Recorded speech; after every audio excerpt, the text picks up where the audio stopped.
Opa, bom dia! Bom dia, Zé Pedro. Tudo bem, senhor Osmar? Tudo certo? Você mantém o mapa de volta. Opa, Muito e bem. daí? Estamos aí na luta. Vamos lá. É isso aí. Tá. No mais, tudo certo? Tudo certo.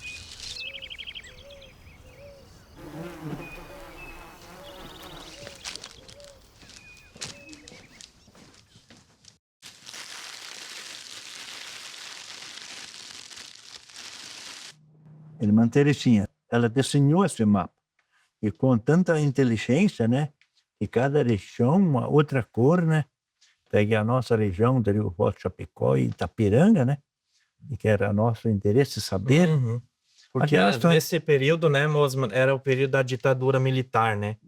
Então, assim, quando se iniciou essa luta, inclusive, era um projeto que veio de cima para baixo, né? E daí o bispo falou para nós, está proclamado um dilúvio no Rio Uruguai.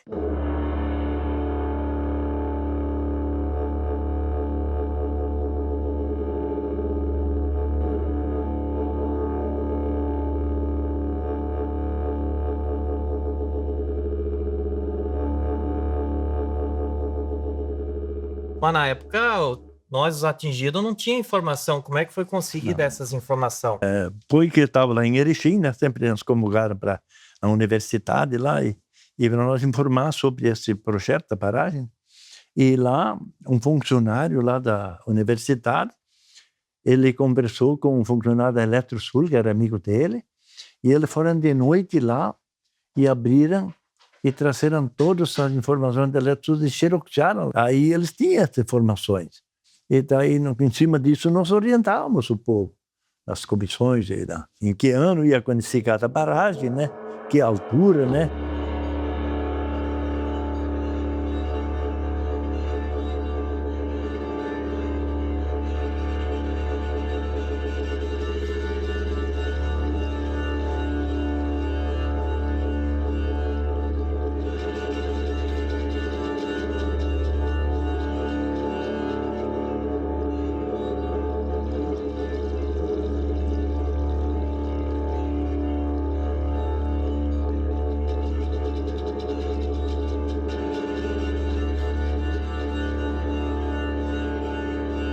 E para o nosso destino seria a Transamazônica.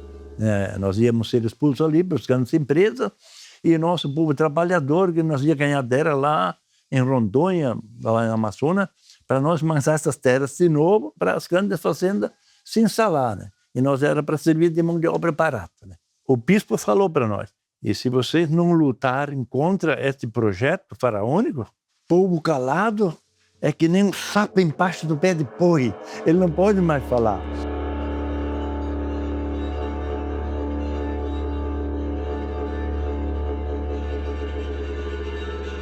Onde Dom José Gomes estava, ele alertava isso. Porque tinha, através da pastoral da terra, aconteciam grandes eventos. Na Nossa Senhora da Salete, ali no interior de Caibi, em Quilombo, no oeste de Santa Catarina. Então, sempre as pessoas de longe se deslocavam. E quando eram as programações um pouco mais perto, nós se deslocávamos em caminhão aberto. Nem era em ônibus, né? Em caminhão aberto, lotado de pessoas.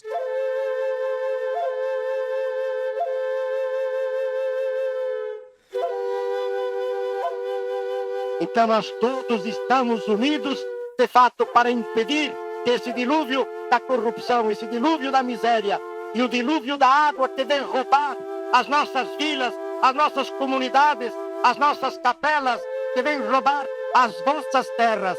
Então, meus irmãos, cada um de vocês, chame-se Moisés, o que importa se é João, Maria, Pedro, Paulo, Antônio, não importa. Mas Deus vos chama como chamou Moisés. Construam essa sociedade para que possam receber aqui nesta terra a educação e a formação de homens livres, de homens conscientes, de homens que têm uma consciência maior ainda, que é a consciência de filho de Deus. Por isso, unidos, vamos tocar para frente. E unidos vamos dizer sempre: água para a vida sim, dilúvio para a morte não.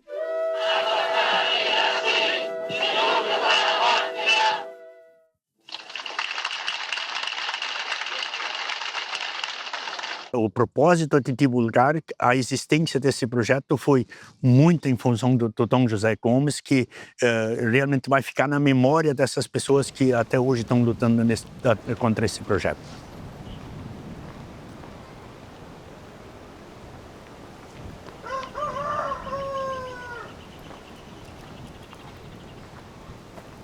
Sempre estudamos o inimigo, porque, na verdade, isso é um jogo. Se eu não estudava o adversário, como é que ele joga, então praticamente a partida já está perdida. Daí eu tenho que estudar como o inimigo joga, a prática do inimigo, porque o inimigo também fazia isso. Ele estudava o movimento também para, pensando em estratégia para convencer, para derrotar.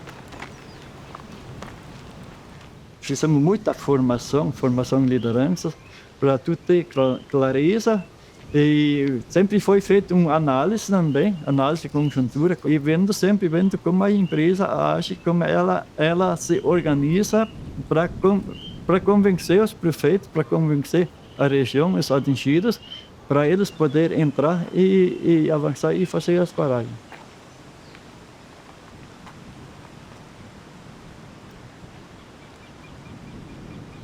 A gente nunca teve medo, porque a gente não estava fazendo nada de errado. O bispo Dom José Gomes ensinou nós nos anos 80.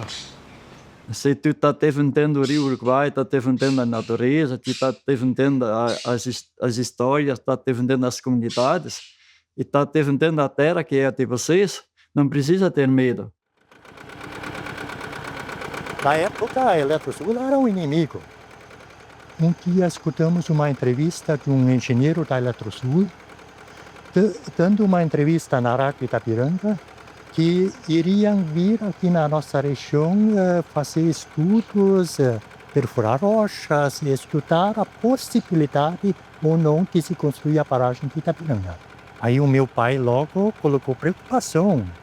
Ele falou dos impactos ambientais, dos impactos sociais, culturais, que iam desaparecer as comunidades de Chapéu, Macuco. Até que um dia nós escutamos um convite, foi colocado um convite na rádio, de que ia sair uma reunião onde todo mundo estaria sendo convidado para uma reunião em Sete Capela com a Eletrosul. O prefeito um dia me convidou para ir junto a Florianópolis para falar com a Eletrosul. O Dom Tom Flora era presidente.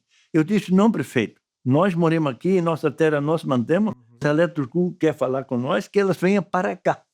E ele foi lá e convidou, e certo um dia, foi em outubro de 1987, ele trouxe toda a Eletrosul aí para Itapiranga. E foi aqui na Sociedade Sete Capela que fizemos aquela reunião, né?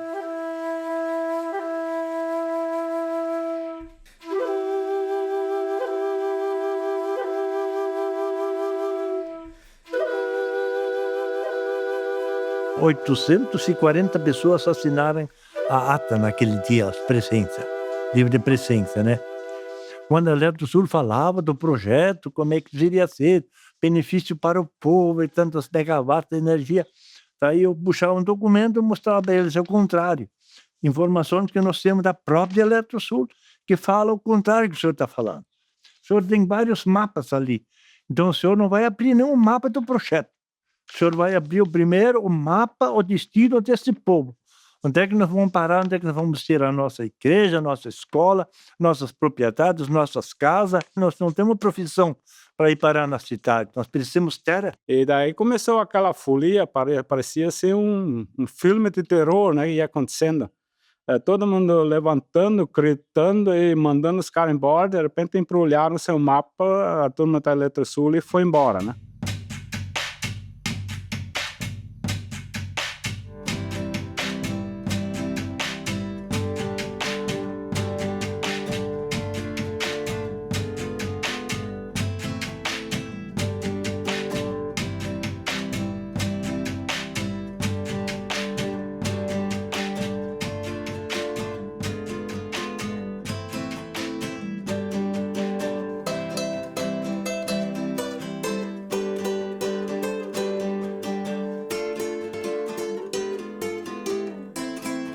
Se juntou nesse período a luta contra a ditadura, junto com um trabalho de formação e capacitação do povo. Era o período onde se começava a estudar a teologia da libertação, e a gente estudava a questão do êxodo, da terra prometida, e isso fazia parte do movimento ecumênico que a gente tinha com a Igreja Católica e a ISLB. A ISLB é a Igreja Evangélica de Confissão Luterana no Brasil. E era tudo pastor e pastora, gente recém-formada, que se entendia na luta contra a ditadura. Na época a gente não sabia que, na verdade, era uma luta contra o capitalismo, porque a gente achava que o inimigo era a ditadura e não sabia que a ditadura era apenas uma faceta do capitalismo.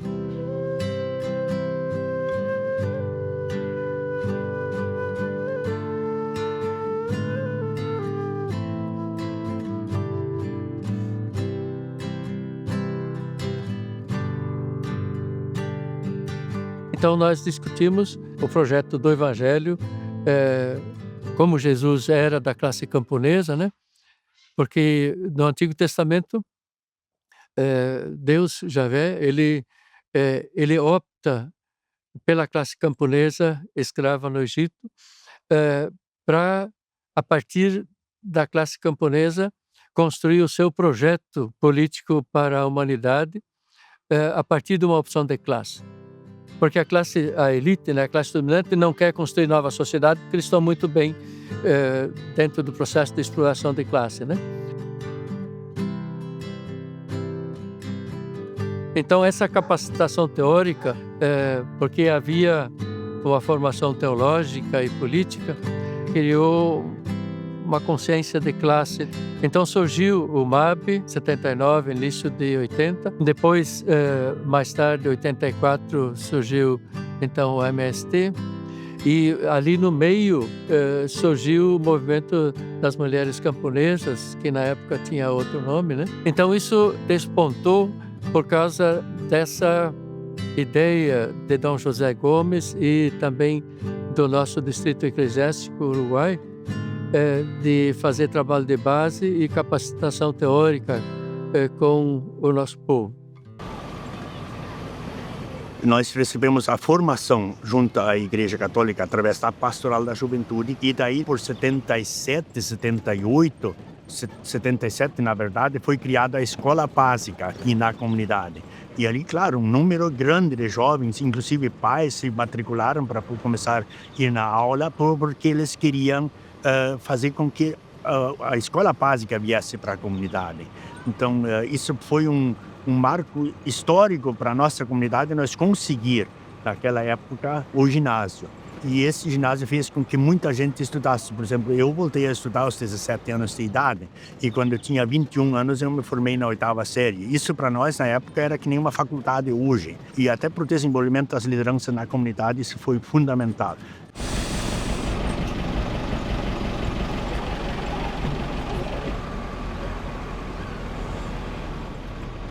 Vários jovens da comunidade tinham a assinatura de uma revista chamada Mundo Jovem, que era de Porto Alegre.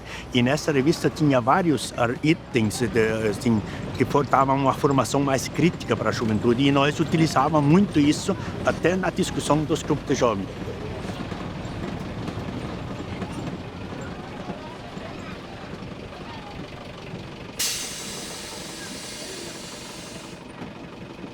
Oi.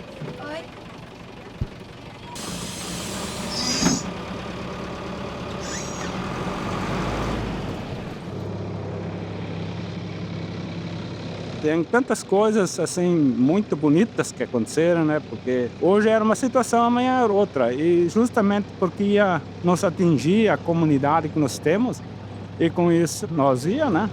Se organizava, e naquele fervo quase ninguém ficava em casa.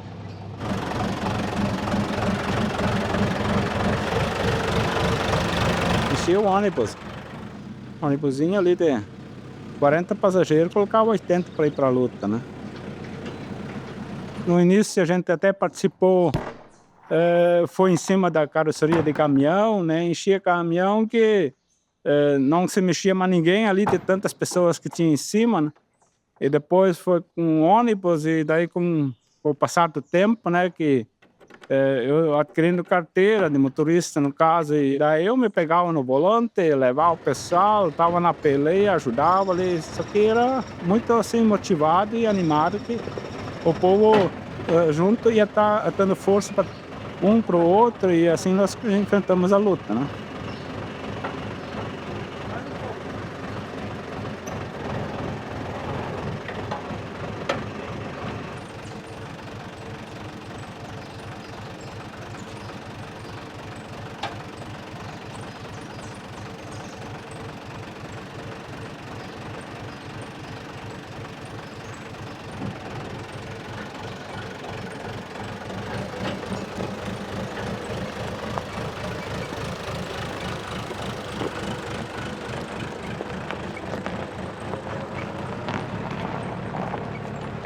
Ia a pé, não tinha moto, daí não tinha carro.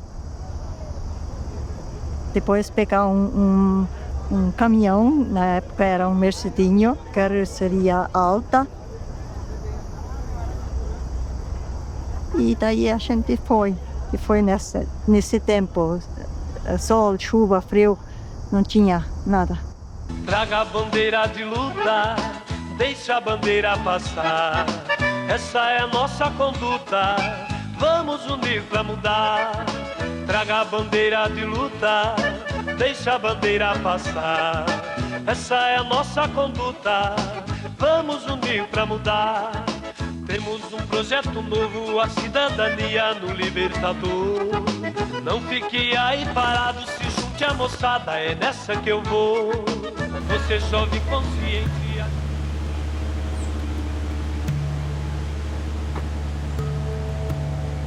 A gente sempre levou em conta, assim, nos altos da história bíblica, sempre está o movimento popular.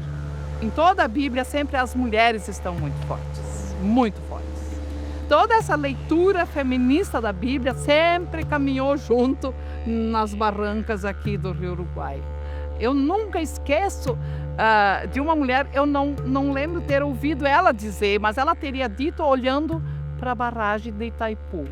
Teria dito assim, vocês estão vendo lá atrás, aquela pontinha daquela árvore, pois fui eu que plantei ela. Né? Então, a mulher tem uma raiz mais firme. Ela não vende tão fácil a terra. E não é qualquer pessoa que virá de fora e vai dizer, não, a gente vai indenizar. Né? Então, isso foi um trabalho muito bonito. Eu ia na casa das mulheres, nós tomava chimarrão, conversava muito, ficava olhando as árvores que elas iam plantando, né? Aquela raiz que elas tinham ali. E eu ficava desafiando para elas virem para os nossos encontros de formação, com muita análise de conjuntura, né? E muitas de nós ouvimos esse termo pela primeira vez. E era muito assim, ombro a ombro, olho no olho. Nós conversávamos, a gente chorava juntas.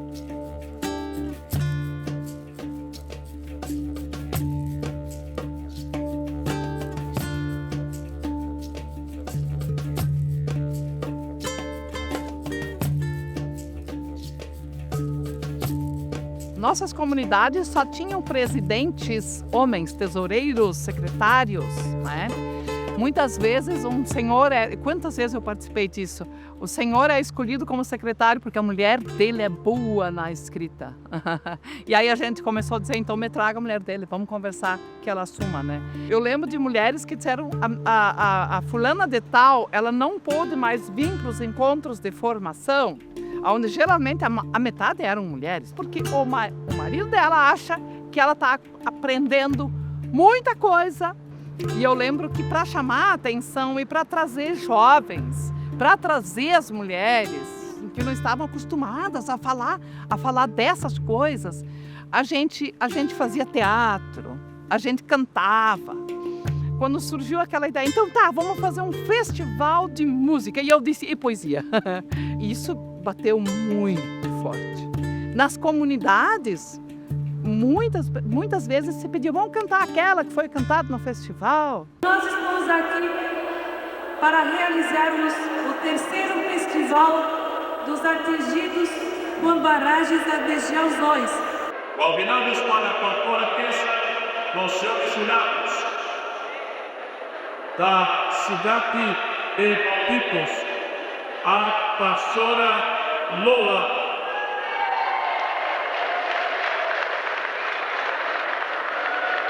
Convidamos para os seus jurados da cidade de José Roque Atama, radialista e público.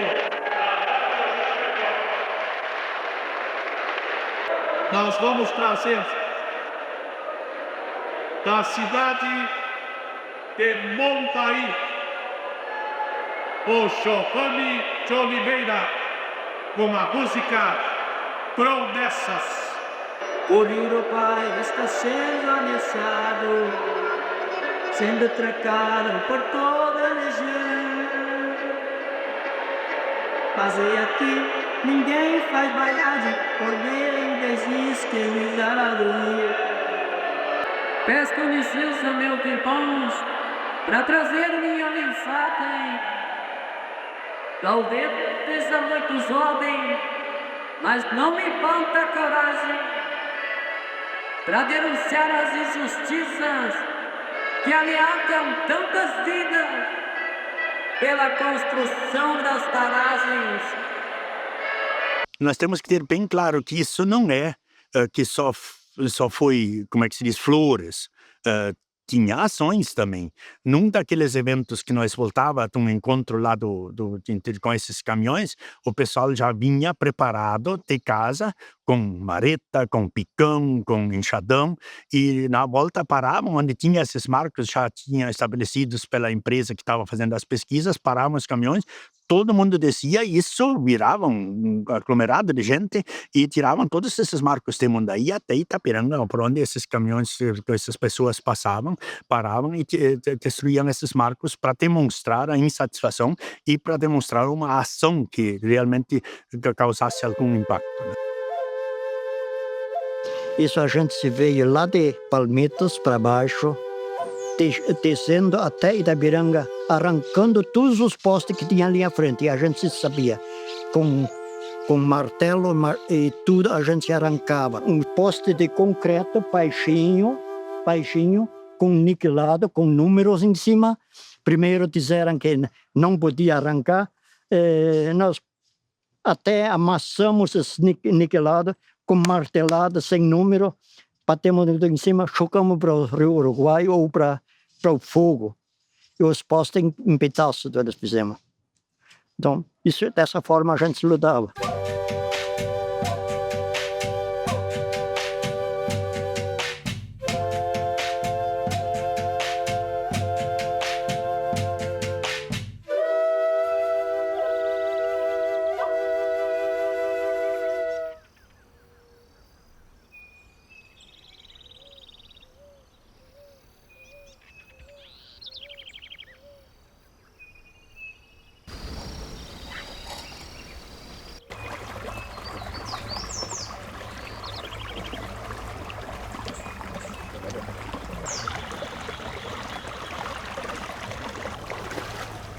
Quando a gente para olhar, a história ela tá em todo lugar, né? Se a gente olhar, por exemplo, no chão, ver uma pedrinha vermelha e pensar, olha, isso aí tem vínculo com a região.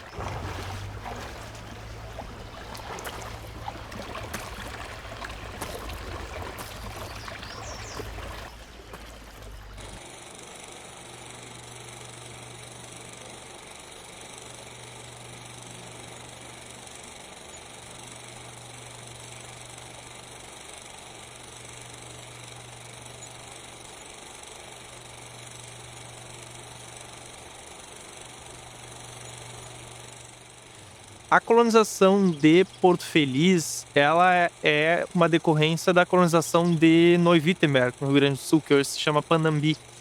Ela era, na época, uma colonização voltada para protestantes. E aí, independente da linha dentro da igreja luterana, tudo que fosse compreendido dentro da ideia de protestante, de evangélico, né?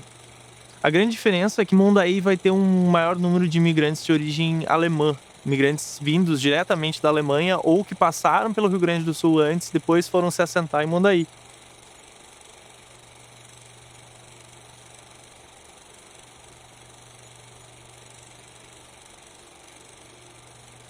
Porto Novo começou a partir de uma associação católica, que é Volksverein. Esse projeto, no começo, ele tinha uma orientação bem conservadora pelo recorte. Ele tinha um recorte étnico e confessional porque ele era direcionado para pessoas de fé católica que eram de origem alemã. E aí ele envolveu majoritariamente pessoas de origem do Rio Grande do Sul e do litoral de Santa Catarina, com também presença de alguns imigrantes europeus. Se escolhia trechos ao redor de arroios, pequenos córregos ou pequenos rios para os lotes, porque era necessário um abastecimento de água para tudo, para a produção, para as famílias, enfim. E aí, capturando uma certa distância a partir desses cursos d'água, era estabelecido um travessão. E esse travessão normalmente dava o limite de cada linha, de cada local, de cada comunidade.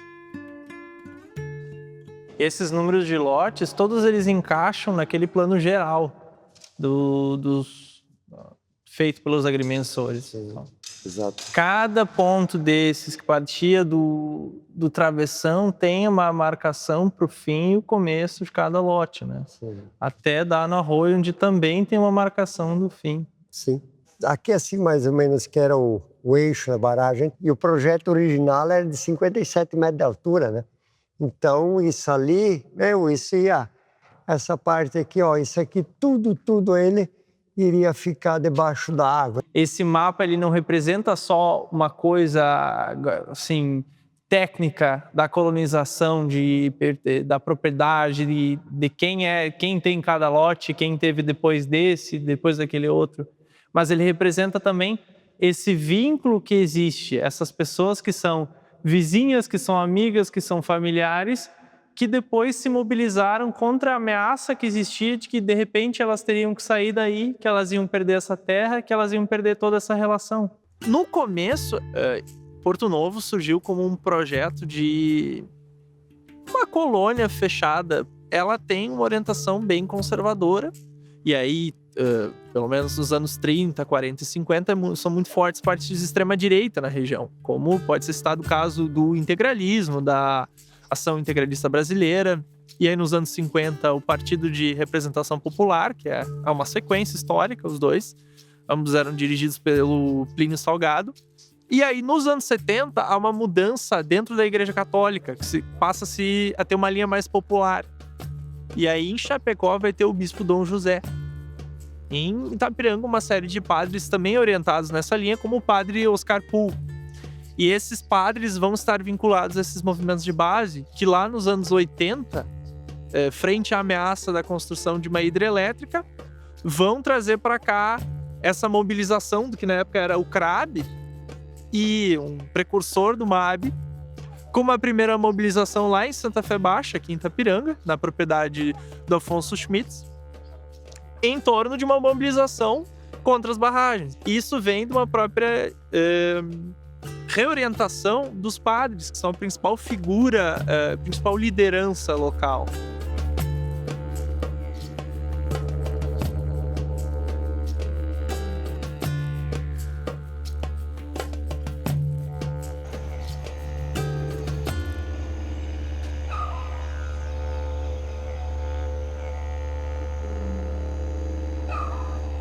Eu entrei na luta contra a barragem, a favor do movimento das mulheres camponesas, muito incentivada pela igreja, porque a gente sempre frequentava muito a igreja e liderança, eu sempre era na igreja de solteira já, né? E eu comecei a militar no movimento das mulheres camponesas aqui na minha comunidade, Santa Fé Baixa.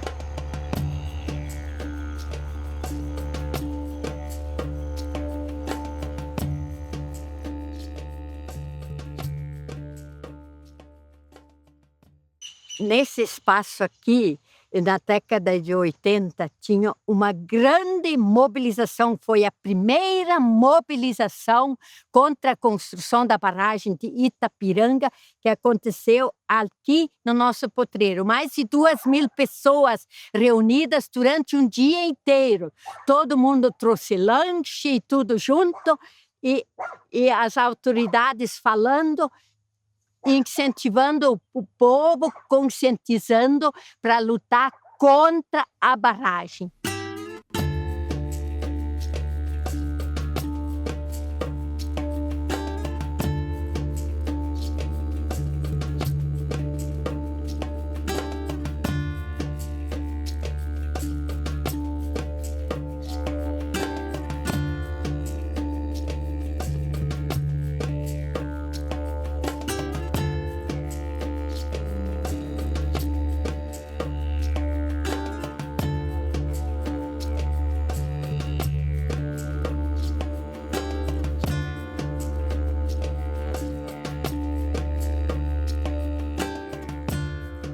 O último projeto que a gente soube sobre a construção da barragem Itapiranga era a construção lá em cima daquela corredeira que está quase tampada porque o rio está um pouco alto.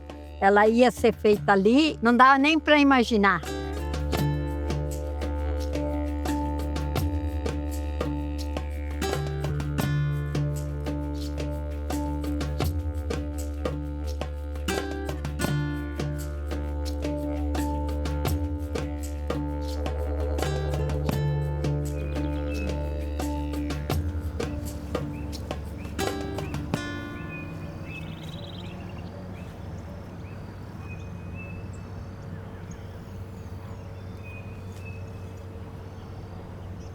O nosso objetivo, a partir daquele momento, passou a ser a luta contra a barragem, né?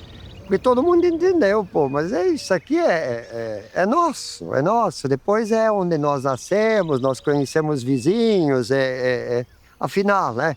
Nós que estamos acostumados nas pedras, nos morros, nós não podemos se sentir bem em outro lugar. Então é exatamente isso, onde tu nasceu é onde tu é tua terra, onde tu criou raiz. E pensar na história do meu avô e do teu bisavô, João, que era da primeira leva de 30 agricultores e mais o padre von Lasberg, que vieram aqui para Itapiranga. Portaram aí no segundo dia de Páscoa. O primeiro final de semana depois da Páscoa. Isso, o primeiro final, tá. Mas você imagina esses pobres coitados, né? Eles chegaram aqui, eles moraram meio ano, né? Debaixo de tábuas, né? Um triângulo assim de tábuas. Não tinha nada, a colonizadora tinha prometido mundos e fundos para eles, né? E não tinha nada. Eu fico pensando, eram 50 anos que as pessoas estavam aqui. Ixi. E aí veio a possibilidade desse lugar que tu tá há tanto tempo, que tu passou tudo aquilo para começar, para chegar onde tu tá, e de repente tem a possibilidade de tu ter que sair daqui e recomeçar tudo longe da comunidade. Tu não sabe se os teus vizinhos vão ser os mesmos, tu não sabe como é que vai ser aquele lugar, tu sabe que vai ter todo um sofrimento para recomeçar, então tudo isso pesa, né? E foi geral. Não teve ninguém aí que se pôs contra essa luta, né? Então, de diversas formas. Aí entra a questão das lavouras comunitárias. E primeiro a gente fez essas lavouras comunitárias para conseguir fundo para a comissão municipal, porque demandava muita viagem, né? Uhum. E aquela vez a comunicação até era difícil. Lá, e para fazer frente a essa despesa, a gente começou com essa lavoura comunitária.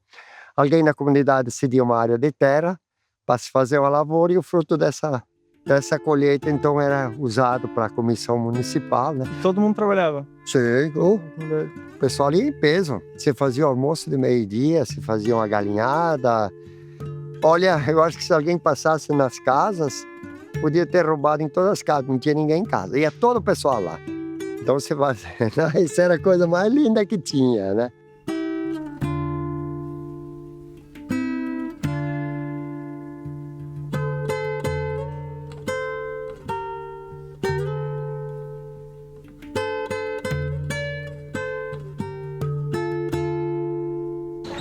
usina hidrelétrica de Itapiranga vai deslocar 1.500 famílias de agricultores e mais de 6.000 postos de empregos que serão fechados. Queremos água para a vida, não para a morte.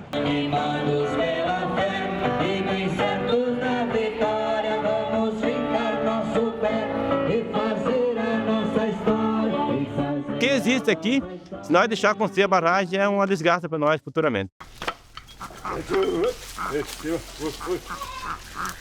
A gente encontrou essa comunidade aqui, né, que são bastante de origem alemão, e tudo colonos fortes. Então aqui meu pai achou serviço, achou moradia. Minha infância praticamente foi aqui em Santa Fé Baixa. Então eu comecei a trabalhar aqui e hoje estou morando aqui, né.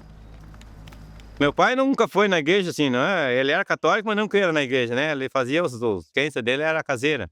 E eu depois, né, por causa, né, de achar uma guria alemã, né, pro sogro também era bastante, né, exigente a questão de católico na igreja.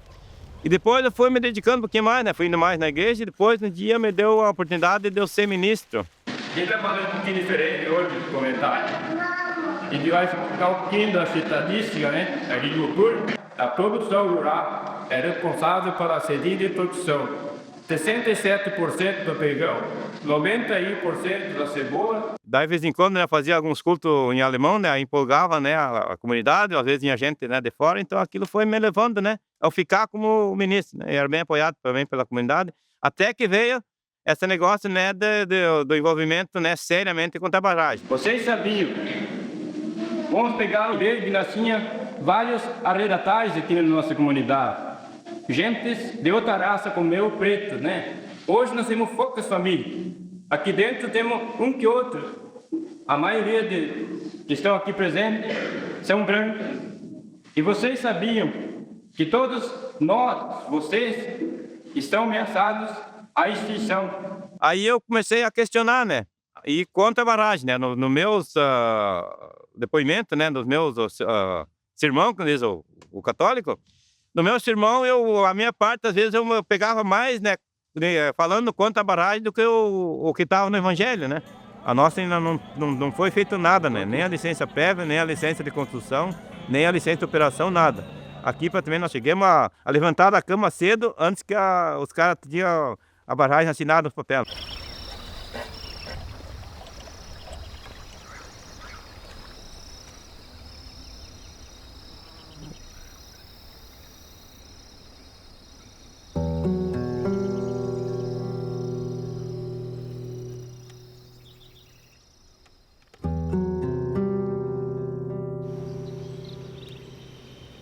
A comunidade sempre está em alerta aqui.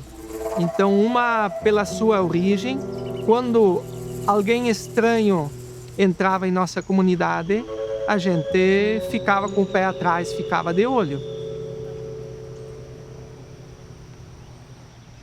Ainda mais quando se tratava de técnicos, alguma coisa em sentido a trabalhos em favor da barragem. Por isso a gente sempre ficava de olheiro, ficava desconfiado de todo estranho que entrava aqui nessa comunidade.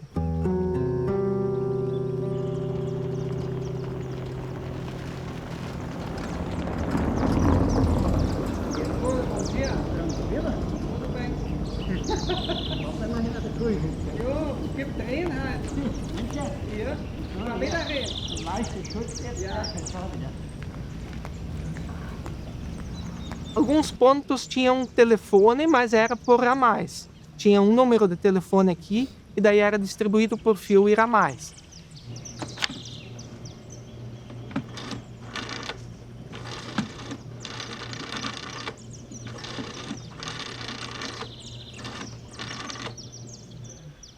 Nós chamava no ramal, ligava, se não atendia, alguém pegava uma moto e corria atrás, chamava, reunia o povo. Era só dizer, vai avisar esse alguém, outro lá, e em questão de 15, 20 minutos nós tínhamos um grupo grande reunido. Na realidade, eles ficavam espertos também. No início era Eletrosul, eles vinham com o carro emblemado.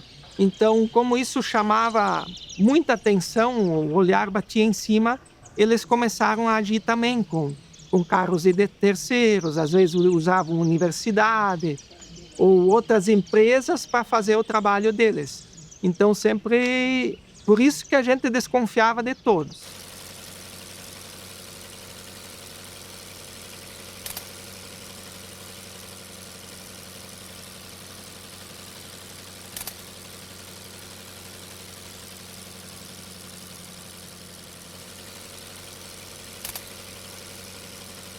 E daí apareceu uma hora dessas uns caras aí rodando de Passat ali.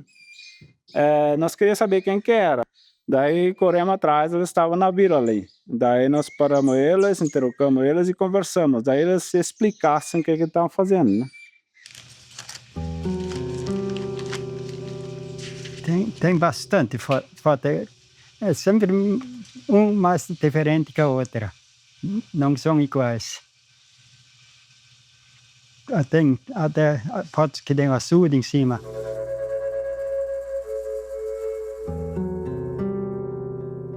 Eles estavam tinham feito fotos aéreas e com isso eles estavam querendo vender essas fotos. E daí eles ficaram meio bravos lá, né? Mas chegamos a conversar com eles, né? Quando passaram, tiraram as fotos ali, eu logo disse, isso ali é só por causa da paragem. Ali nós pequenos, queríamos tudo que ele tinha.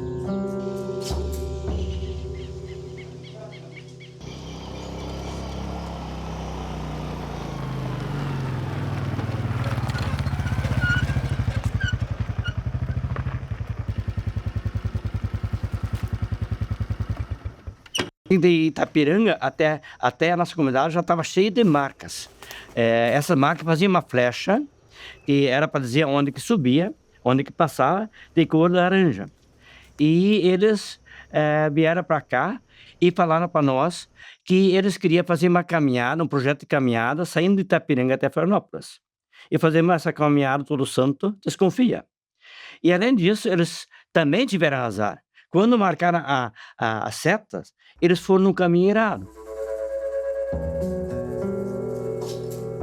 E como toda a comunidade era acuada, então eles perguntaram, o dono da terra começou a perguntar o que eles queriam.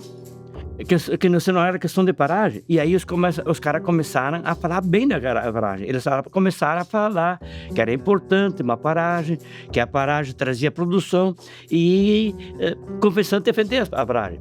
E começamos a pressionar, perguntar. Eles falaram que não, que eles vieram em paz, que eles queriam fazer aquela caminhada. E, inclusive falaram que aqui na comunidade eles iam ficar mais ou menos uma semana. Aí você pensa, para ficar uma semana na comunidade, então devia ter assuntos secundários atrás disso. E aí, por fim, quando eles prometeram que eles iam sair, a gente seguiu eles tinham que sair, a gente seguiu eles até sair da comunidade.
Daí me avisaram que a DENIMBIC estava novamente em Itabiranga querendo mexer com a barragem.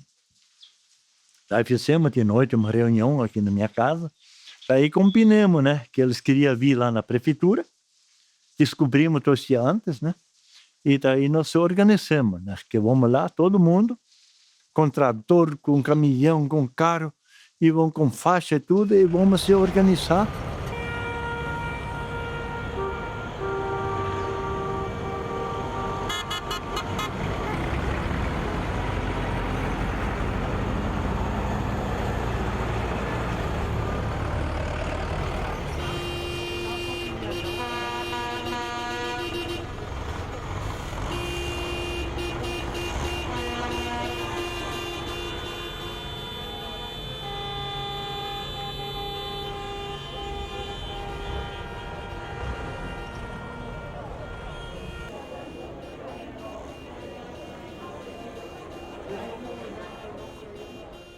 Nós só faríamos se tivéssemos a liberdade de convidar as lideranças. Cada um fala assim, o que... Claro, o povo aqui! Cadê o povo? É o povo que Fizemos uma primeira reunião com todas as autoridades municipais para informar o que estava acontecendo e dizer quais nós vamos passar. O segundo passo seria essa reunião com as lideranças municipais, inclusive o MAP. Mas vocês não foram autorizados, vocês não apresentaram o credencial ainda. Apresenta o credencial que vocês são autorizados para ir na televisão. Existe uma credencial, não tem rolo.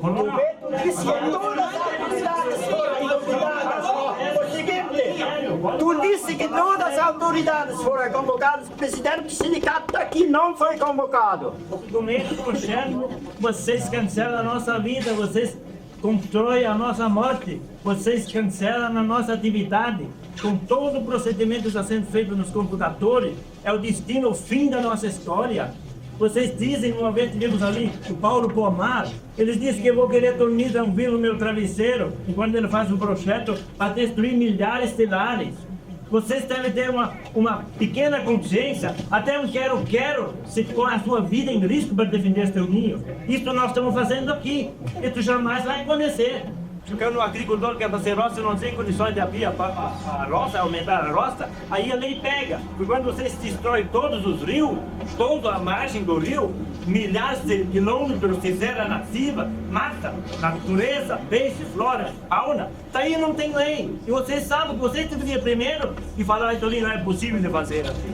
Vocês são conscientes e cientes que nós temos alternativas suficientes para a alternativa energética. Não precisa destruir todos os rios. Se continuar assim, daqui a 20 anos, vocês querem construir barragem. A grande quantidade de excessos de barragem abala a pressão sobre a terra. E daqui a uns anos nós vamos ter uma região aqui que vai ter terremotos e assim por diante. Vocês já pensaram nessa hipótese? Vocês, por acaso, falaram para os prefeitos na campanha que vocês fazem, pelos royalties que vão pagar, o que vai dar com os municípios daqui a 30 anos, depois que não tem mais igual?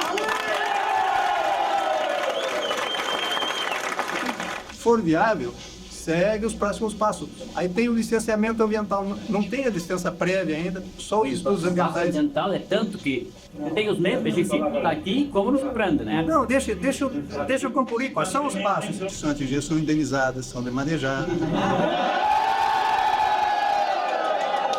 Foz Chapecó. Estou acompanhando tudo lá em Foz Chapecó.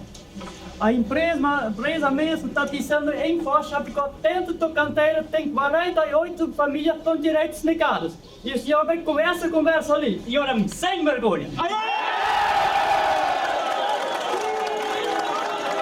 Estou lá perto do canteiro, a hora é época de plantar, eles não sabem o que fazer.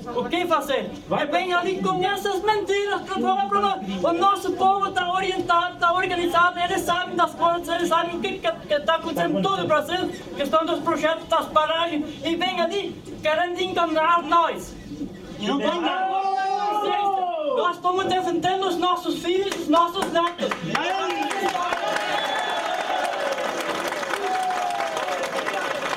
duas mãos. Por isso eu acho que nós temos 11 vereadores no município, temos mais o prefeito e vice. Eu acho que eles são os primeiros a dizer que é não aqui no município. Eu sou vereador e eu apresentei na Câmara, aqui no município de Itapiranga, foi apresentado um requerimento sustentando o projeto da construção da usina hidrelétrica de Itapiranga, onde foi aprovado por unanimidade, com uma abstenção, os demais vereadores todos aprovaram. Não queremos a barragem no município de Itapiranga. O senhor vai ligar lá para o dinheirinho, vai no Kiko, o senhor vai falar para vocês o que lá. Ele vai desmarcar a reunião ou vai desmarcar? Tem que desmarcar. Claro, vai desmarcar. Desmarca ou todo mundo vai pra lá. Oi, Jaime, tudo bem? Viu, prefeito? O negócio é o seguinte, eles querem desmarcar aqui e não saia a reunião lá no Quiriloalo. O senhor desmarca lá, diz que hoje eles só podem fazer. Grande abraço, prefeito.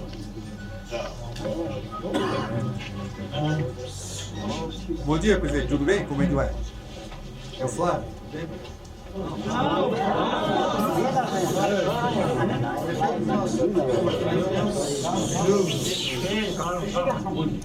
O seu Iribaldo já falou com o senhor, solicitando que desmarque essa reunião aí à tarde. Hã?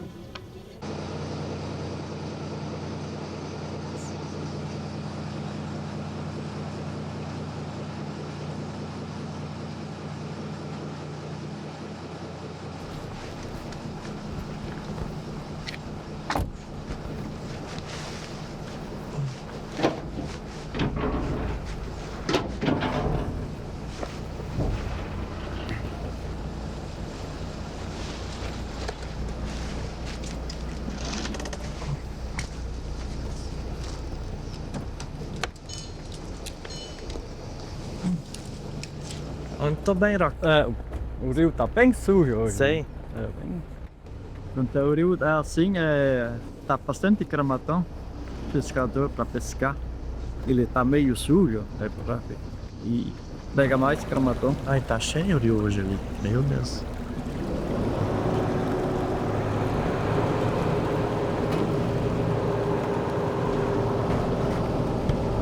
Vai pensar que esse aqui é o último trecho do rio do lado brasileiro sem barragem, né? Que ainda é o rio vivo. Rio vivo, sim. É. Termina. Você foi a vida do rio com essas barragens. E o rio não é mais o mesmo como era antes das barragens. Ficou bem mais poluído, né, Rock? Bem mais poluído. Essa luta contra a barragem de Itapiranga, ela teve, no início dos anos 80, uma fase muito importante, que foi uma grande mobilização que nós chamamos de movimento de massa, onde é que você tinha uma força popular, uma força social muito forte de resistência. Esse novo momento, né, que se organiza a população atingida aqui na região de Itapiranga, ela cria uma outra forma de intervenção. E a luta contra a construção da barragem não é só mais da população ribeirinha, mas sim de toda a sociedade local. Então se inicia um processo de articulação junto com prefeitos. Nós tivemos uma importante participação das prefeituras nesse processo, de Câmara de Vereadores, também de comércio, onde é que se cria uma comissão regional dos atingidos ameaçados pela barragem de Itapiranga, que a gente chama Comissão de Itapiranga. E nesse processo, os dados econômicos assim do levantamento foram extremamente importantes, porque impactou, inclusive, o comércio local, chamou muita atenção, porque 129 milhões de reais de movimento econômico da área atingida é muito dinheiro. Isso, de forma, seria uma perda econômica na região. É um outro capital vindo destruir um capital já existente na região. E lembra uma vez que nós passamos, acho que foi lá em Bonito de Caico, né? Sim, fizemos reunião do outro lado. Tinha reunião lá do outro lado da comunidade. Passamos de Caico. Mas lá acho que o rio é um pouco mais largo que aqui, ou mais estreito. E é mais fundo, mais largo. Mais fundo, né? Né? Mais largo. Chegando na terra gaúcha, no Rio Grande. Quem chegou mais depois, a ideia é nós ter Esse seminário aqui da região da barragem de Itapiranga foi encaminhado então numa reunião da Comissão Interestadual dos Atingidos, lá em Pirobalo, onde é que a ideia era chamar então os atingidos, as autoridades, e em primeiro momento nós ouvimos as autoridades, depois nós fazemos uma pequena apresentação sobre como é que está a situação na barragem dos direitos dos atingidos aqui de Itapiranga, e apresentar um pouco até que ponto nós estamos nas conversas com o governo e assim por diante. E depois nós vamos ter a fala aqui dos atingidos aqui da Foz Chapecó que estão aqui na mesa. E depois também nós vamos abrir para perguntas, questionamentos. Como prefeito do município de São João do Oeste, um município bastante novo, um município que vem crescendo bastante rápido, a exemplo dos outros municípios de toda a nossa região, nós temos uma posição muito clara, que diante de observações feitas em relação a outras barragens que foram construídas, nós sabemos e temos a convicção que a barragem de Itapiranga, ela não vai ser boa para a nossa região. A partir de agora, a comunidade tem que se organizar. Está aí o movimento batalhando, lutando. O movimento não é o Pedro, não é o Roque, não é o Mato. O Mato somos nós. É nós que temos que pensar para a comunidade. Então isso, desde então, um alerta para você. Nós também estamos preocupados, estamos participando, vamos ajudar. E tudo que vier acontecer na comissão dos municípios tem que estar atento, tem que saber o que pode acontecer, porque nós vamos em busca disso. E nós também peitar esse pessoal aí para nós ter um impedimento, então, nessa construção. A barragem é uma destruição. Isso eu digo para vocês vão ver, tem uns idosos aqui, que nem eu, que se a barragem vir, vocês vão acontecer o seguinte, isso espedaça as famílias. Um vai para um lado, outro vai para o outro, o povo não tem mais união. Essa comunidade que eu estou olhando aqui, nós chegamos igual. Ficou dentro do canteiro. Os homens chegaram lá, compraram 4, 5 propriedades dentro do canteiro e tomaram conta. Aí depois fecha tudo. Aí são proprietários que nem eles falam, eles são, como é que eles dizem, é propriedade particular. E daí não adianta mais, gente.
No sábado do dia 28 de junho, chegou o comentário que na barragem de Foz de Chapecó ia estourar.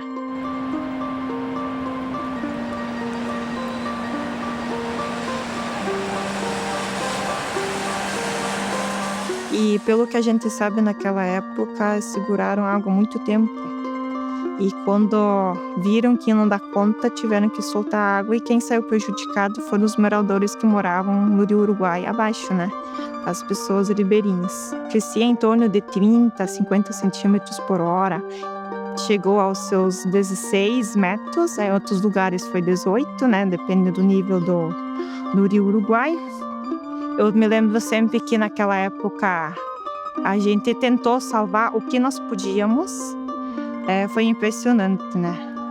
E muitas pessoas tiveram muitas perdas naquela época.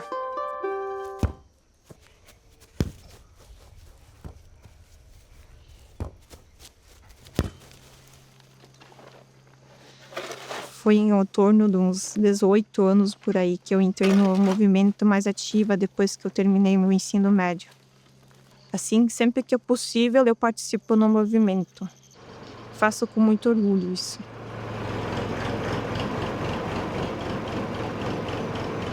A gente se organizou, a gente foi para Florianópolis, acampamos na Leto Sul, a gente fez uma caminhada de Sé de Capela até Itapiranga. O pessoal também pede para a gente contar histórias, a gente vai nas escolas.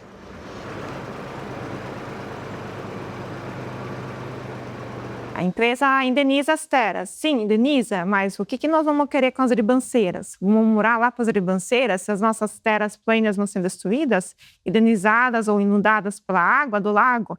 E nossa comunidade também vai ser destruída. O que nós vamos querer lá? Por muitas vezes isso nos torna a obrigar a ir morar em outros lugares. E por lugares que muitas vezes nós não conseguimos se adaptar.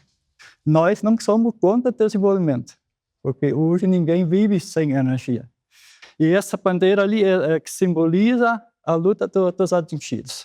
Nós temos ali o azul que é a água, o verde que é a natureza, e uma cruz, e a riqueza levando fora, que seria a energia, e o agricultor crucificado na cruz, como Jesus Cristo foi crucificado. Então, e o branco que significa a paz.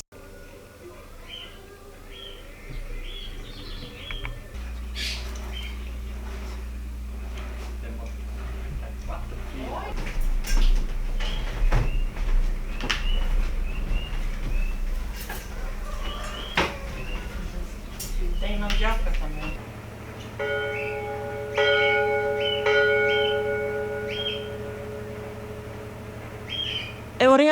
Eu cobrei dele muitas vezes. Larga disso. Porque entende a situação. Enquanto ele estava lá, a propriedade ficou sem um homem para trabalhar. As colheitas às vezes atrasavam. Enquanto as outras famílias faziam suas colheitas, ele estava lutando por uma região inteira. E eu fiquei aqui na lida, com 2 filhas pequenas, mais o pai e a mãe doentes, para cuidar. E quando ele voltava, nós tínhamos que trabalhar o dobro para poder sustentar 6 poucas. Eu e as meninas, nós já tínhamos as rédeas, porque não dava, ele saía e naquela semana acontecia muita coisa, né? E se tinha um animal doente, era nós que tinha que dar conta. Precisa de força. Tem pessoas que acham legal essa parte de ser mulheres e de cuidar de suínos, cuidar de vacas e ser independente e de caro para algum lugar onde quer ir. E tem pessoas que acham que são preconceituosas, que acham que nós não somos capazes, né? Mas aí a gente mostra que é. Era bem difícil assim. E a gente nunca imaginei aqueles tempos que hoje ainda não estaria aqui, né? Essa luta era necessária. Porque aqui tem um bioma que não existe em lugar nenhum do mundo, segundo os geólogos. Então, por que eu vou querer ser a favor para destruir o que eu sempre vi?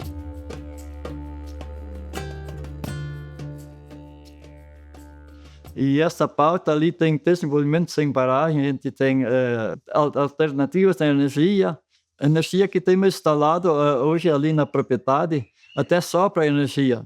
A gente não gasta toda a energia que as placas estão produzindo. Hoje temos um pouco de sobra energia.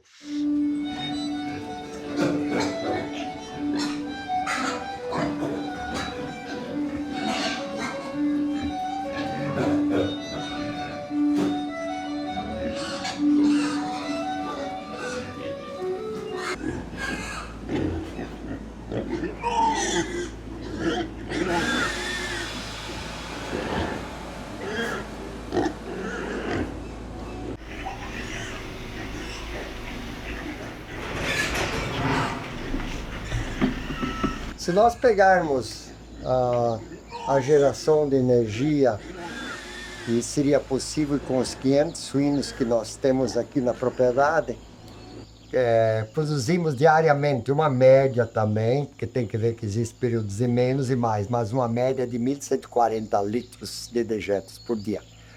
Nós conseguiríamos produzir em torno de 300 kW mês.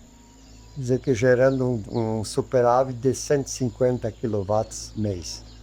Esse projeto começou em 2004, mas em 2009 foram construídos, 2009, começo de 2010 foram construídos biodigestores aqui da comunidade. Eu acho que é um sonho que, como você, como eu, acreditavam que um dia as nossas propriedades iam ser autossuficientes em energia. Exatamente. E depois de vários anos de obra, quem sabe, paralisada e em processos, agora nós estamos conseguindo realizar um sonho que era dos produtores aqui de Santa Fé, que a gente conseguiu através de lutas, de muito trabalho e dedicação. Hoje a maior procura do mercado, pelo que a gente vê nas mídias, é o hidrogênio verde. Exato. Nós temos grandes empresas vindo atrás até da nossa associação. E o biometano que nós produzimos aqui nesses biodigestores, a matéria-prima mais fácil de sequestrar o hidrogênio, que hoje é a energia do momento. Por isso que foi a luta do MAB de conseguir a construção dos biodigestores. Não basta nós, como movimento popular, nós sermos contra a construção da hidrelétrica. Nós temos que também oferecer uma alternativa. E tá aí, nós podemos usar o dejeto, que é poluente, transformar ele num produto estabilizado, que passa a ser um fertilizante, e o gás é usado para produzir energia. Então você fecha aquele ciclo e nós podemos dormir com a consciência tranquila, sabendo que o meio ambiente está sendo protegido de duas formas, né?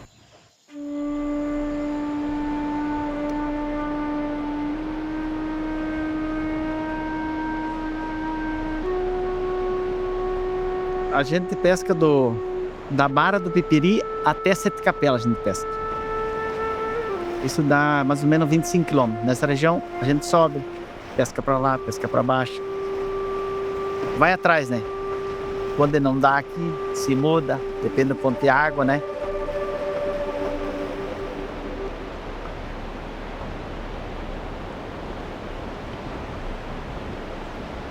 Mudou tudo a natureza, como era antigamente, né?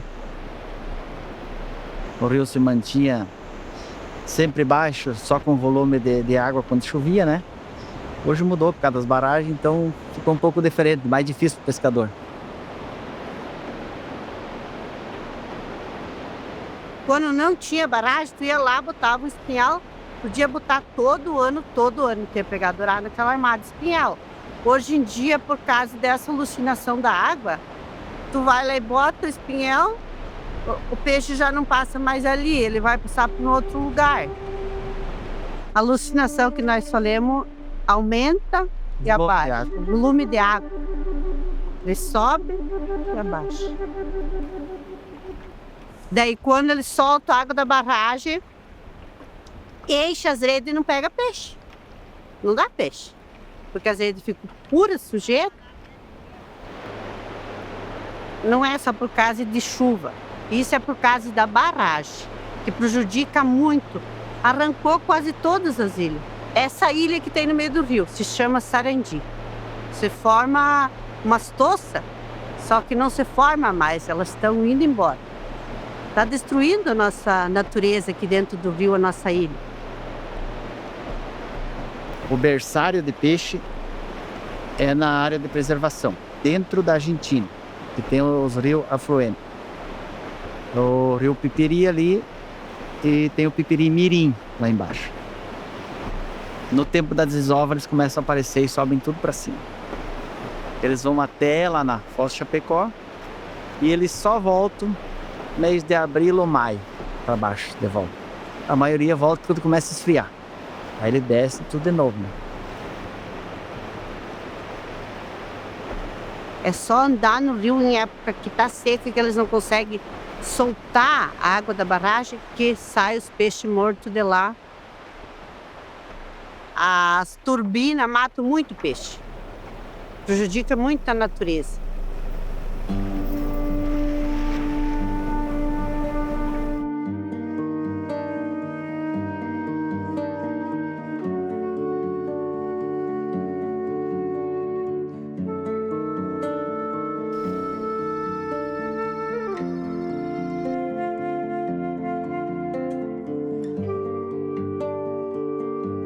Esse lugar é conhecido popularmente como o Marco das Três Fronteiras. É o limite entre o Brasil e a Argentina, onde o rio Peperiguaçu, que nasce quase no fim do estado de Santa Catarina, encontra o rio Uruguai. Procurando mapas mais antigos sobre a localidade, eu tive um contato com o Atlas Argentino de 1901. E aí, nesse Atlas Argentino, olhando para essa localidade, os rios estavam nomeados, as corredeiras estavam nomeadas, que indicavam que um conhecimento sobre essa região era anterior à colonização, que é de 1926. Voltar 2 séculos antes disso trazia, então, um novo olhar sobre essa região. No século XVIII, quando ocorreu a passagem dos demarcadores, essa era uma região de presença guarani, porque isso aqui fazia parte da grande região missioneira. Isso aqui era um território da região missioneira. Então era natural que esses locais tivessem nomenclatura de origem guarani. Quem sai da região pelo Rio Uruguai, pelo Salto do Yucumã e vai costeando, não consegue observar de dentro do rio a foz do Rio Peperi. O que se vê quando vem de dentro do Rio Uruguai é uma pequena ilha coberta com sarandis, que é uma vegetação de rio. E aí, subindo nessa pequena ilha, que era o relato que eles tinham dos indígenas, olha, para encontrar o rio Pequiri, tem que se subir no momento que se sobe nessa pequena ilha e se observa, aí sim se vê a foz. E é o que acontece hoje.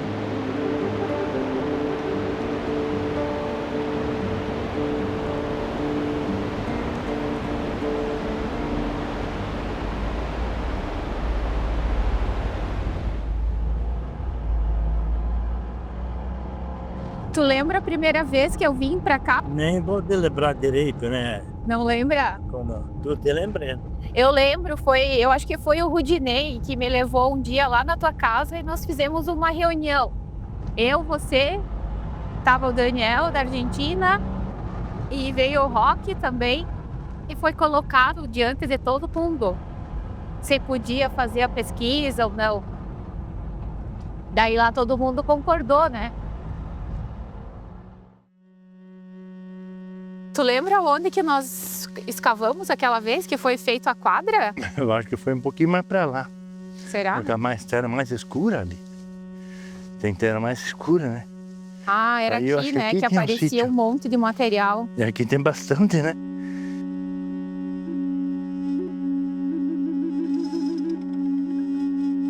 Sabe quantas peças deu daquela primeira escavação que nós viemos aqui? Quase 8.000 peças. 8.000 peças? Quase 8.000 peças daquela vez. Que nós ajuntemos? É. Terminamos no passado de catalogar elas. Mas é bastante, né? E aí depois logo a gente mandou datar. Esse sítio deu 450 anos atrás. Aqui parece que eles tinham o forno deles para queimar as panelas, né? Aqui tem bastante coisa, né?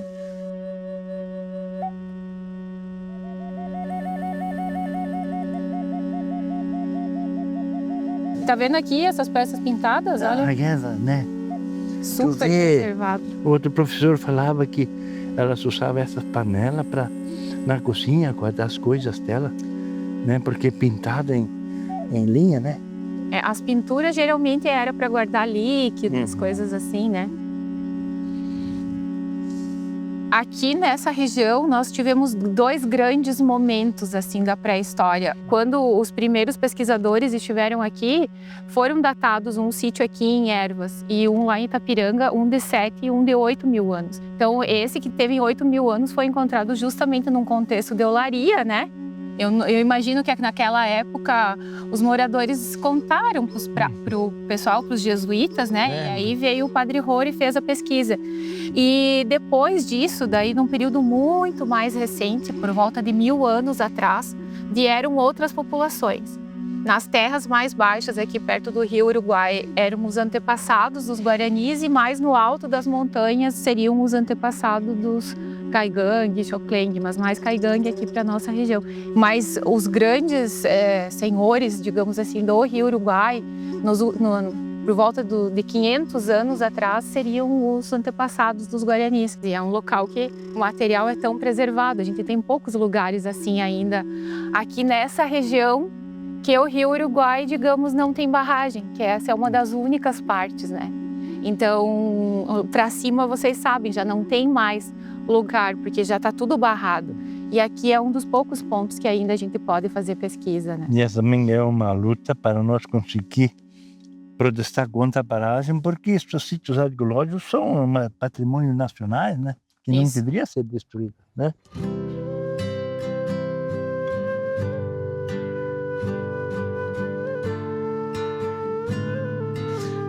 Muitas pessoas foram criticadas, achavam que era uma luta que não tinha vitória nenhuma, mas agora estamos vendo os resultados e os frutos desta caminhada tão importante, protegendo os atingidos.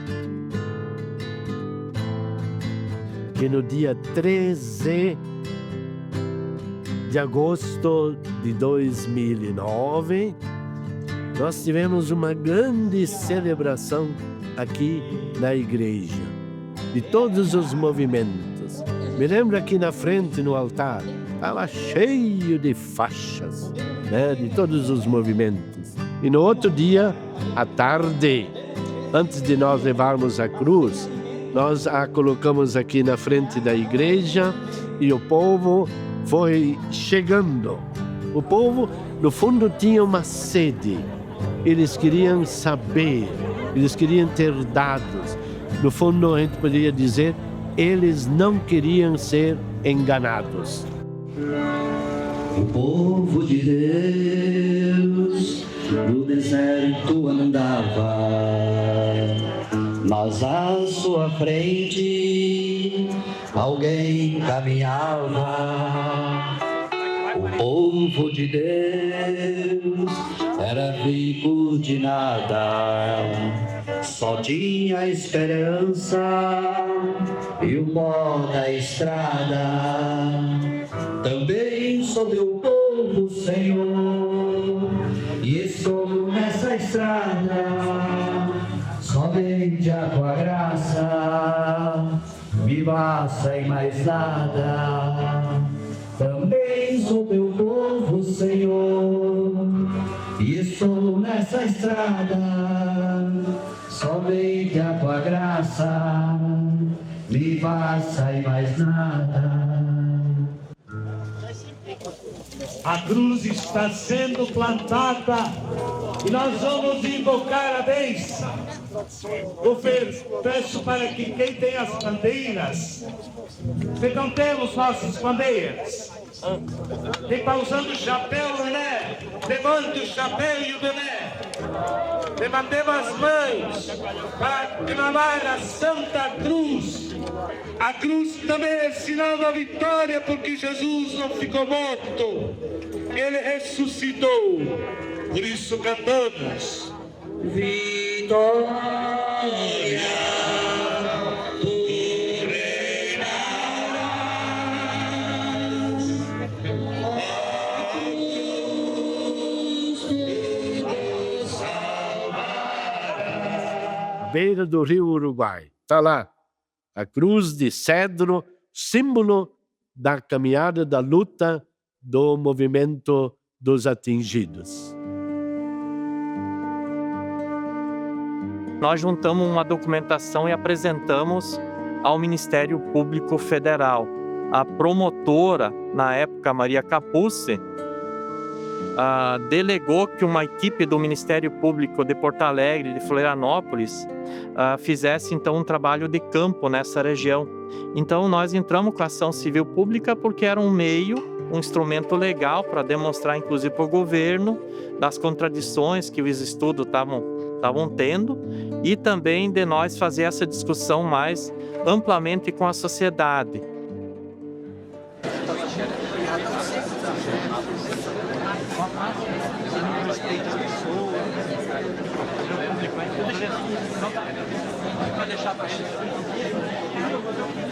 Boa tarde a todos novamente. Então, vamos dar início à audiência pública. Solicito que todos tomem os seus lugares. Vejo que tem alguns que vão ter que ficar de pé, infelizmente.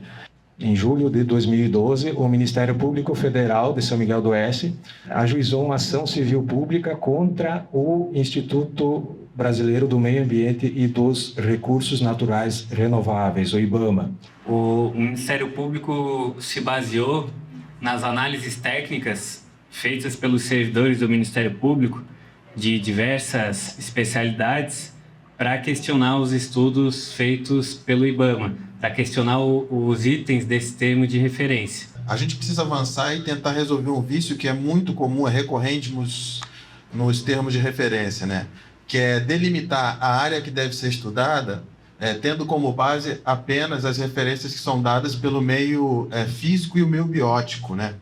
E a gente, na oportunidade que a gente teve de conhecer um pouquinho a comunidade, né, de começar a conhecer a comunidade, a gente observou que aqui, na verdade, existe um espaço social que é muito complexo, né? E esse espaço social complexo, ele tem que apontar, né, indicar as referências, né, que devem serem consagradas nesse termo de referência. Sem esse termo de referência complexo, é impossível fazer o estudo de impacto ambiental e, sem o estudo de impacto ambiental, não tem como analisar a viabilidade ambiental do empreendimento. Considerando a suspensão momentânea do processo de licenciamento ambiental da usina hidrelétrica de Itapiranga, estamos aqui para, mais uma vez, apresentar nossa posição contrária à construção deste empreendimento. Que as autoridades competentes excluam este empreendimento definitivamente do projeto do PAC, que é o Programa de Aceleração do Crescimento do Governo Federal. O quadro que demonstramos a seguir são dados atualizados, extraídos das secretarias da Fazenda dos municípios. Expressam os valores do movimento econômico das comunidades a serem atingidas pela barragem e os valores que os municípios receberiam como compensação financeira, chamada de royalties. Itapiranga, área alagada, 739 hectares.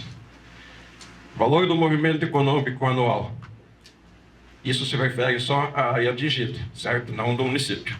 77 milhões de reais. Valor dos royalties a ser recebido por ano. 1.483.204 reais. Mondaíri, 535 quilômetros de terra alagados. Valor econômico das propriedades atingidas, 51.500.000 reais. Valor dos royalties a ser recebido por ano, 1.073.000. São João do Oeste, 99 hectares a serem alagados. Movimento econômico, 20.860.000. Royalties a serem recebidos, 198.000 reais. Pinheirinho do Vale, 591 hectares. Valor do movimento econômico, 57 milhões. Valor dos royalties, 1.186.000. Caiçara, 593 hectares inundáveis. Movimento econômico, 37.800.000. Valor dos royalties, 1.190.000. Vicente Dutra, 231 quilômetros alagados. Valor econômico, o movimento econômico, 37.800.000. Valor dos royalties, R$ 463.626 reais. Então, nós temos aqui a demonstração de todos os movimentos econômicos que vai ser diminuído para os municípios caso aconteça a barragem. Eu me criei no Rio dos Índios. E tem uma coisa que o meu pai pescava no mesmo Rio Uruguai, que eu sou presidente da RUI, e hoje é um lago, que o máximo produz algas para dar problema aqui. Então, eu não consigo entender porque eu vejo o IBAMA como uma entidade que defende o meio ambiente. Então, eu não consigo ver uma forma de achar viabilidade ambiental ou compensar esse Rio Uruguai com o EIA-RIMO. Sinceramente, eu não consigo ver. Se caso isso acontecer, aí eu começo a pensar que o IBAMA não é mais um defensor do meio ambiente. Gostaria de citar que em um encontro com senhores que me visitaram da Eletrosul, eu questionei a eles o que seria compensatório para o comércio de Itapiranga. E eles, na ocasião, me colocaram que iriam disponibilizar a construção de uma praia turística no entorno de Itapiranga, Sé de Capela. Pergunto aos senhores, quem de vocês trariam seus filhos para tomar banho e nadar num lago de água podre? Pensem bem. Nós projetamos algumas imagens, Sua Excelência, do Salto do Yucumã, que é o maior salto longitudinal do mundo, que hoje é ameaçado. No momento está sofrendo o dano da usina da Foz do Chapecó. Pela parte da manhã, o rio sobe repentinamente pela parte da tarde baixa. Vocês vão ver peixe morrendo em cima das pedras. Uma equipe de turista que foi visitar o parque, com a subida repentina do rio, ficou ilhada e teve que ser salvo pelos guarda-parques. Isso é lá da Foz do Chapecó, que está a 18 quilômetros da que vai ser construída a usina. E por surpresa nossa, Sua Excelência, não está citado no termo de referência do estudo do impacto. E eu só queria alertar, doutor, com relação ao que está se falando sobre os estudos. Que não apareça aqui uma empresa amanhã para fazer estudos, porque ela não vai entrar, certo? Se o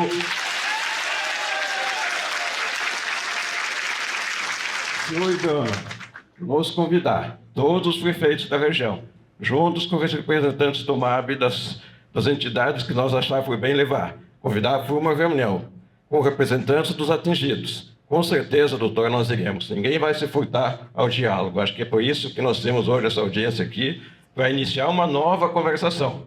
Agora, nós temos já empresas que, se amanhã aparecer alguém da Engivix aqui, não entra, né? Aí você tem um estudo de impacto ambiental em Arima pronto, que demonstra um potencial energético, o impacto que vai causar, e quais são as possíveis medidas para mitigar o impacto. E isso que é muito difícil, isso aí. Olha, nacionalmente, nós do MAV temos acompanhado o Belo Monte, que tem sido o maior exemplo no sentido da contradição de construir uma usina grande daquela envergadura no meio da Amazônia, atingir áreas indígenas, né, e, enfim, vários impactos e tal. Ela saiu. A pressão política é tão grande que seja licitada a usina. Infelizmente, no Brasil, a cultura política é essa, né? A nossa tarefa aqui não é já fazer os estudos. Nós não estamos aqui para discutir se nós vamos acompanhar a Engivix ou a Eletrosul lá nas comunidades para ver de fazer os estudos. Isso não é nossa tarefa. Vocês viram hoje as falas aqui, né? Só queria trazer presente e há muita contradição nos estudos, né? E, de fato, se isso começar, é que nem nós falamos nas comunidades. Escapou o boi com a corda, tu não segura mais.